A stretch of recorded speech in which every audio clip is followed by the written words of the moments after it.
જો ભાઈ આપણે કપડા લેવા જાય તો પણ મને ગમી હતી ને મારે જોડી લેવી હો. અરે લઈ લેજે હાલ. હાલ ભાઈ બોલ, તને કઈ જોડી ગમી હતી? ભાઈ હું હમણાં એક જોડી ગમાડી ગયો તો નહીં, દઈ દ્યો. હાલો આપી દઉં. લાવો 1500 રૂપિયા. 1500 રૂપિયા? ભાઈ કઈક સસ્તી જોડી લેને, આ નહીં. અરે ભાઈ મારે લેવી તો આજ જોડી લેવી છે. લઈ દ્યો ને ભાઈ તમારા ભાઈને. કેટલા પૈસા છે તમારી પાસે?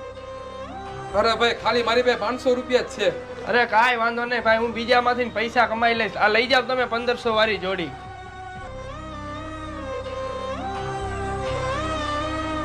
શું કે ભાઈ, કેવી કે ગરાકી? કાંઈ નહીં ભાઈ, જો આ બે ભાઈનો પ્રેમ તો જો. મોટા ભાઈ પાસે પૈસા નતા તો 1500 વાળી જોડી મેં 500 માં આપી દીધી. એલા ઈ બે ભાઈ નથી, ઈ બે ભાઈબંધ હે. એની તારું બૂચ મારીને ગયા.